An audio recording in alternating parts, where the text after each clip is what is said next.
pagi Bapak, silakan duduk dengan nyaman terlebih dahulu. Baik, Bapak sudah nyaman Bapak? Sudah, dokter. Baik, sebelumnya perkenalkan, nama saya Dr. Fisawan, menjaga klinik pada hari ini. Boleh saya tahu nama Bapak? Nama saya Denis, dok. Oh, jadi apakah boleh saya panggil Bapak Denis? Boleh, dok. Ya, Bapak Denis umur berapa ya? Umur 19 tahun. Oh, 19. Dan Bapak Denis pekerjaannya sebagai apa? Saya masih mahasiswa, dok. Masih mahasiswa. Kemudian boleh saya tahu alamat Bapak Denis? Saya tinggal di Jalan Balong. Boleh Bapak. Jadi Bapak Denis datang ke klinik ada keluhan apa ya? Saya sudah demam sebenarnya dari 3 hari yang lalu gitu, dok. Terus kayak demamnya semakin panas gitu, dok. Dan tubuh saya tuh serasa pegel-pegel gitu. Apakah Bapak Denis tahu kronologis Bapak Denis sehingga bisa demam seperti ini? Apakah mungkin dari melakukan sesuatu mungkin? Mungkin karena saya dulu pernah makan di pinggir jalan gitu, dok. Kemudian dari sakit kepala sendiri apakah terasa seperti tusuk-tusuk atau putar-putar gitu Pak Denis? Rasanya kayak muter-muter gitu, dok. Putar-putar. Kemudian kalau saya Bapak Denis tanya dari skala 1 sampai 10, kira-kira sakit kepalanya skala berapa ya Pak Denis? Mungkin sekitar 8.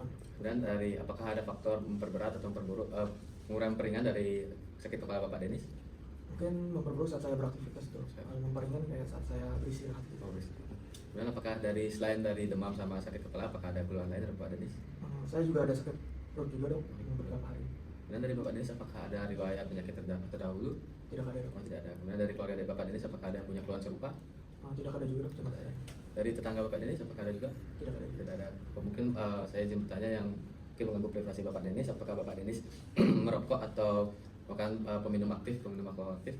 Tidak. Oh, tidak ya. Ya, mungkin sekian pertanyaan saya Bapak Denis. Saya izin rekap sedikit. Jadi Bapak Denis datang ke sini karena keluhan sakit kepala dan demam.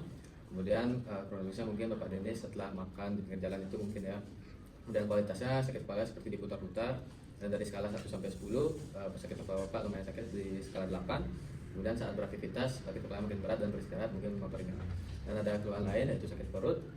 Dari Bapak Denis sendiri juga tidak ada riwayat penyakit terdahulu, dan dari keluarga Bapak Denis dan tetangga Bapak juga tidak ada. Dan Bapak Denis juga tidak merokok dan tidak minum alkohol. Bapak Denis, terima kasih atas kerjasamanya. Mungkin untuk mendiagnosis pasti, saya akan melakukan pemeriksaan fisik pada Bapak Denis.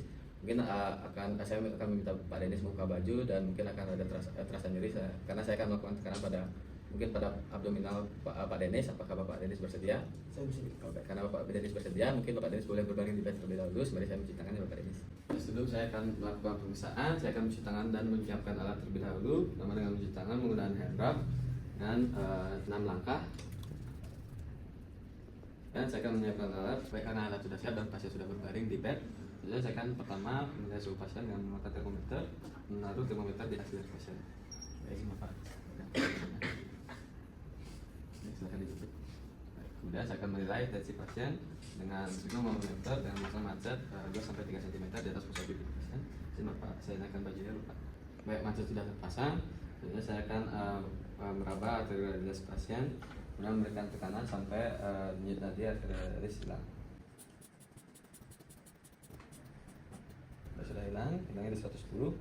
Kemudian saya akan memasang stetoskop di saya untuk melihat tensi pasien. Kemudian menaruh stetoskop saya pada pos CVT pasien.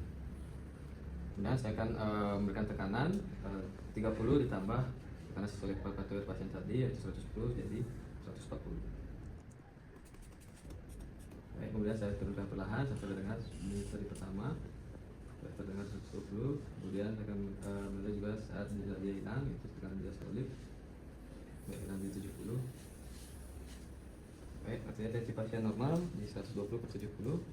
Nah, saya akan melepaskan macet. Kemudian saya akan melepaskan termometer dari aksir pasien untuk melihat suhu pasien. Suhu pasien 38,5 demam. Kemudian saya akan meraba nadi pasien untuk mulai denyut nadi pasien per menit. Saya didapatkan nadinya 60 kali per menit. Bisa dibilang ini tidak normal karena seharusnya di kondisi demam seharusnya di atas 100. Ini bisa dibilang kondisi bradikardi relatif. Dan saya akan menilai mata pasien apakah ada kelainan. Pertama, saya minta pasien melihat ke atas, kemudian melihat ke bawah untuk melihat apakah konjungtifnya pucat atau ada ikterus. Baik, selanjutnya dengan senter saya akan menilai lidah pasien apakah terdapat hipoitan. Bapak silakan tunjukkan lidahnya. Didapatkan hipoitan atau bisa dibilang bagian tengah lidah kotor, kemudian di pinggir-pinggirnya terdapat hiperemi. Terima kasih Bapak. Selanjutnya saya izin menaikkan sedikit bagian Bapak ya untuk melakukan pemeriksaan abdomen. Bapak bersedia?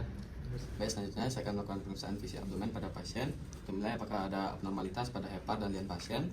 Sebelum itu saya akan meminta pasien untuk menekuk lututnya, dan saat saya melakukan palpasi pasien bernafas dengan pernafasan perut seperti biasa. Pertama dengan melakukan palpasi dari setara umbilikal dan mid clavicular line kanan ke atas ke arcus anterior kanan untuk melihat apakah ada pembesaran lobus hepar kanan.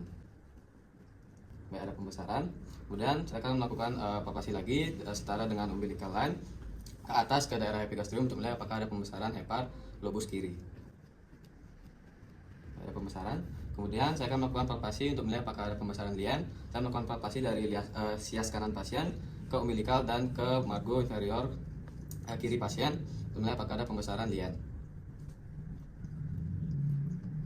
Baik, ditemukan ada pembesaran. Selanjutnya jika ada ditemukan pembesaran lien, saya akan minta pasien untuk memindahkan badannya untuk meningkatkan sensitivitas dari palpasi saya. Maaf Pak. Jadi dimiliki ini untuk meningkatkan sensitivitas palpasi saya apakah benar ada pembesaran lien. Dan selanjutnya saya akan memeriksa apakah pasien memiliki muscular defense atau yang menandakan adanya peritonitis dengan melakukan palpasi dengan menekan di keempat kuadran pasien kemudian melepaskan tekanan secara tiba-tiba. Ya, jika ada nyeri itu menandakan adanya peritonitis. Pada itu saya akan melihat juga mimik muka pasien apakah ada nyeri atau tidak. Nggak ada nyeri Bapak. Nggak ada nyeri Bapak. Baik Bapak, pemeriksaan sudah selesai. Terima kasih atas kerjasamanya. Bapak silakan boleh memakai baju kembali dan menunggu saya di tempat duduk tadi sembari saya mencuci tangan dan merapikan alat ini Pak. Oke, alat saya sudah rapikan, saya akan mencuci tangan kembali, mencuci tangan lengkap. Kemudian saya akan melanjutkan dengan KI kepada pasien. Bapak Denis, mungkin dari pemeriksaan fisik dan anamnesis sudah kita lakukan tadi, saya curiga Bapak menderita penyakit demam tifoid, di mana ini bukan infeksi akut disebabkan oleh bakteri Salmonella enterococcus, yang menyebabkan Bapak juga mengalami keluhan seperti sakit kepala, demam, dan sakit perut tadi.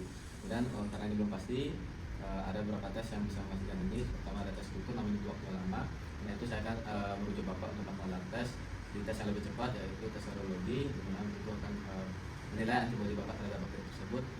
Yang pemeriksaan darah tepi, di mana darah Bapak diambil nanti untuk melihat apakah ada abnormalitas pada sel darah Bapak. Biasanya sel darah putihnya turun. Mungkin nanti saya akan rujuk apakah dari Bapak ini ada pertanyaan. Tidak ada. Baik, ini surat Bapak. Terima kasih atas kerjasama Bapak. Semoga cepat sembuh.